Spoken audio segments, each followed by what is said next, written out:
নমস্কাৰ। আজি মোৰ বাৰ্তাহিতনৰ এয়া দ্বাদশ খণ্ড।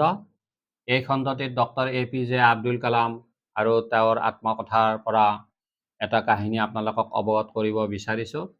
এই কাহিনীটো আছিলে ৰাটো সম্বন্ধীয়। ৰাটো হৈছে rocket assistant take off system আৰু এই গোটেই ছিষ্টেমটো দেশীয়ভাৱে কেনেকৈ ডেভেলপ কৰিব পাৰি সেই কাহিনীয়ে ইয়াত জড়িত হৈ আছে।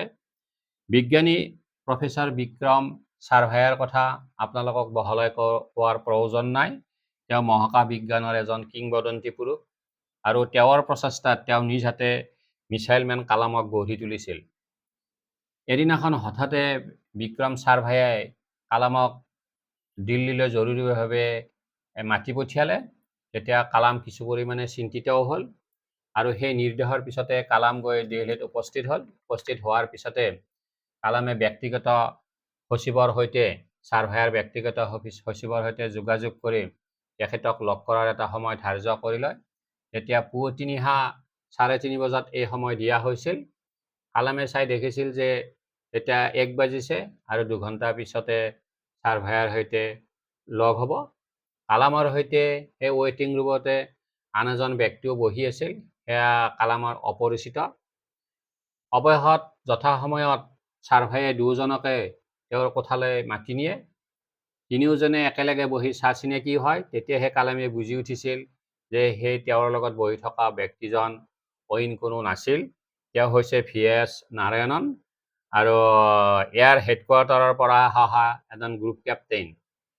ছাৰভায়ে দুয়োজনকে বহিবলৈ দি কফিৰ অৰ্ডাৰ দিয়ে, লগতে ৰাটো সম্বন্ধীয় কথা আলোচনা কৰে। ৰাটোই কেনেকৈ ছুটি ৰানৱেত যুঁজাৰু বিমানবোৰৰ উৰণৰ ক্ষেত্ৰত যথেষ্ট সহায়ক হ'ব সেয়াও ব্যাখ্যা কৰে আৰু ভাৰতবৰ্ষৰ কাৰণে স্বদেশীভাৱে তাক প্ৰস্তুত কৰাৰ কাৰণে বৰ জৰুৰী হৈ পৰিছে। তাৰ মাজতে হঠাতে প্ৰফেচাৰ ছাৰভায়ে থিয় হয় দুয়োজনকে ক'লে, আমি এতিয়া তিলাপাত ৰেঞ্জলৈ যাব লাগে। আৰু তিলাপাত ৰেঞ্জ হৈছে দিল্লীৰ উপকণ্ঠ এটা অঞ্চল, প্ৰায় 1 ঘণ্টাৰ ৰাস্তা।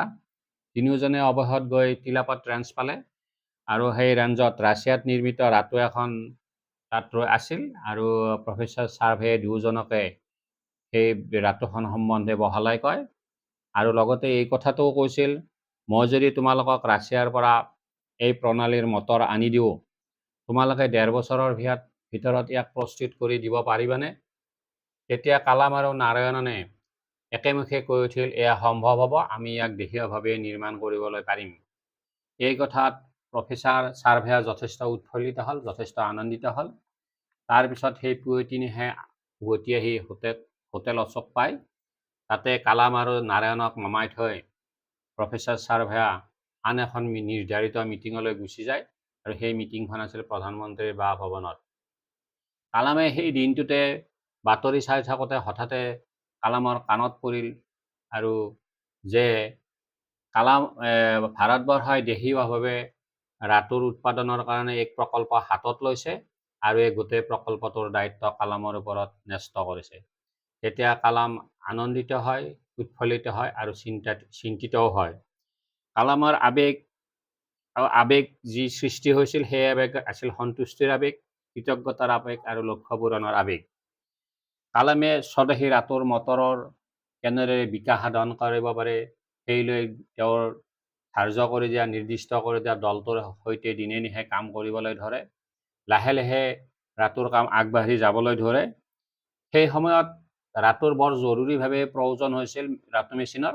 ভাৰতীয় বায়ুসেনা বিভাগৰ নিজৰ S-22 আৰু HF-24 বিমানৰ বাবে বহু পৰিমাণৰ ৰাটো মেচিনৰ জৰুৰীভাৱে প্ৰয়োজন হৈছিল। এই কথাটো কালাম আৰু তেওঁৰ দলটোৱে বাৰুকৈ উপলব্ধি কৰিছিল।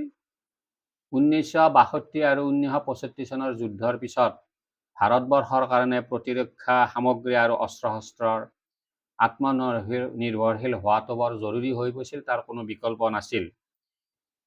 সেয়েহে এই কথা গভীৰভাৱে উপলব্ধি কৰিয়ে দ্বাদশ মাহটোতে কালাম আৰু দলৰ সকলো সদস্যই প্ৰথম ষ্টেটিক পৰীক্ষণৰ বাবে আগবাঢ়িল আৰু তাৰ পিছতে বিভিন্ন পৰীক্ষা নিৰীক্ষাৰ পিছত ৰাটোৰ স্বদেশীকৰণৰ সফলতা আহি পৰে।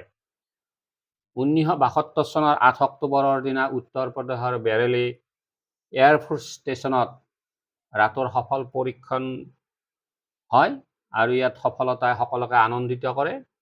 পৰীক্ষণ সুখে 16 জেট ক্ৰেফ্টৰ পৰাই কৰা হৈছিল। এই গোটেই প্ৰজেক্টটো যেতিয়া সম্পন্ন হ'ল তাত সৰ্বমুঠ 25 লাখ টকাৰ খৰচ হৈছিল আৰু এটা ৰাটো মেচিনৰ এতিয়া মূল্য ভৰিবলগীয়া হৈছিল 17,000 টকা, অৰ্থাৎ দেশীয়ভাৱে উৎপাদিত ৰাটোৰ মূল্য হৈ পৰে 17,000 টকা। আনহাতে ৰাছিয়াৰ পৰা যিবোৰ ৰাটো মেচিন ক্ৰয় কৰা হৈছিল তাৰ মূল্য আছিল 33,000 টকা।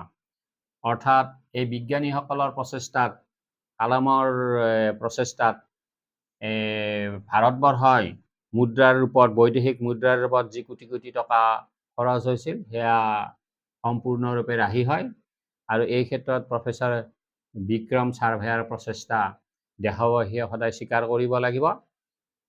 শ্ৰদ্ধাৰ ৰাইজ, আপোনালোকে কালামৰ আত্মকথাৰ এই কাহিনীটো ভাল লাগিলে মন্তব্য দিবও পাৰে আৰু এই বাৰ্তাটো প্ৰয়োজনত আনলৈ প্ৰেৰণ কৰিবও পাৰে। ধন্যবাদ।